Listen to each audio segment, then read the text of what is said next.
Hello everyone. So I got an article, Chevy Bolt owner who unfortunately is having some issues after having his main battery replaced after the recall that has happened. So this article here is from insideEVs, and the headline is GM tells Chevy Bolt EV owner it's not responsible for fast charging at non-approved public stations. So the article continues. General Motors has issued a more detailed statement on this particular matter. This statement is posted directly below. GM aggregates public charging locations into mobile apps for each vehicle brand. GM does not certify individual charging stations nor verify charger operations on a real-time basis, but relies on a combination of industry standards, independent safety certifications obtained by charging hardware manufacturers, and our ongoing interoperability testing with charge station operators to ensure a positive customer experience.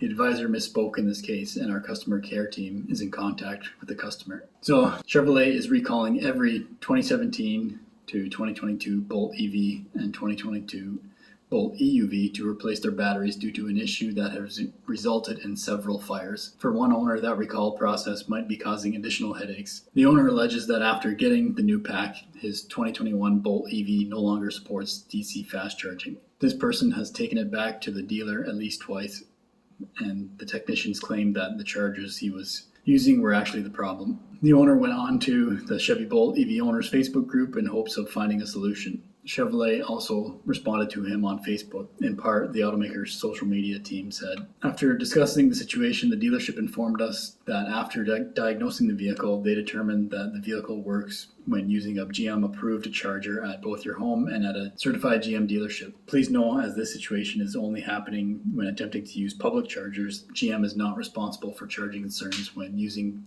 non-GM approved public charging stations. The car is supposed to work at DC fast chargers, and it did before they changed the battery due to the recall, but he had issues after. And so this is just one owner highlighting some issues that GM has had with their fully electric vehicles, and clearly ongoing issues, as this article is from February 3rd, 2023. So the article continues here. In the Facebook group discussed thread, he also alleges that the dealer does not have any DC fast chargers for testing his reported problem with the Bolt.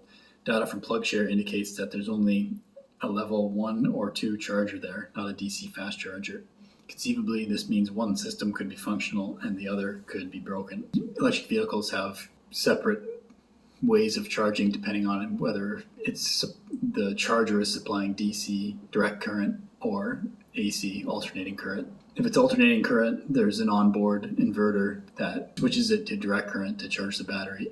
If you're at a fast charger, like a Tesla supercharger or any level 3 charger, like Electrify America or EVgo, it's supplying direct current. So the onboard charger system is not doing any work to adjust the electricity that the battery wants. GM's last quote here, we're looking into this and we'll let you know what we discovered. Highlighting some issues that GM has had with getting into the electric vehicle space. Mainstream media for so long was, saying the competition is coming, suggesting that traditional automotive, once they get in the game, Tesla, they're going to be done for it. Well, I think this article highlights that it's not so easy.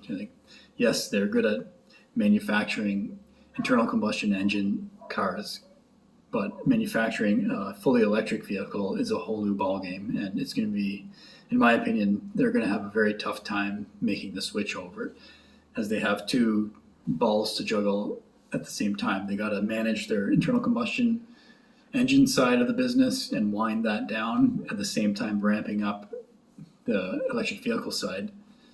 Whereas a startup like Tesla or Rivian, they can strictly focus on electric vehicles and getting that done properly. And even with Tesla, they came very close to bankruptcy. They struggled big time to get this business off the ground.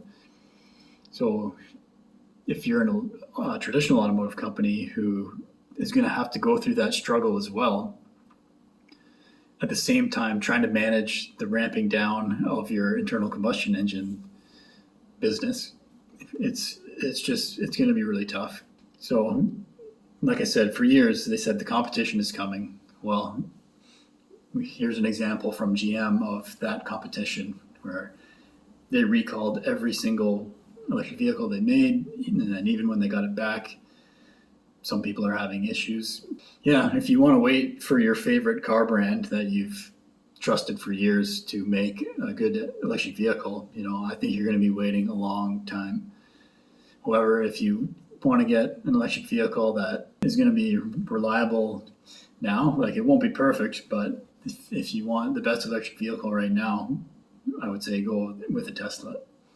And a little evidence of that here from website caredge.com, talking about maintenance costs. This is ranking the least expensive luxury cars to maintain. So number 1, Tesla Model 3. Number 2, Tesla Model S. Number 3, Tesla Model Y. Number 4, Lexus ES. Number 5, Lexus ES 300. 6 is a Lexus, 7 is a Lexus, and number 8 is the Tesla Model X. And we see here the 10-year maintenance cost, expected cost, $3,600. I imagine this is US dollars.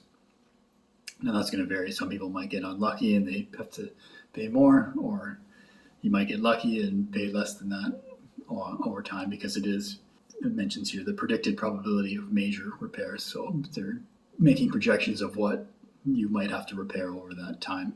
Yeah, that's the article on the GM owner who, even after the battery replacement, still had issues. So hopefully you enjoyed. My name is Evan Bertrand. This is the Evergreen channel.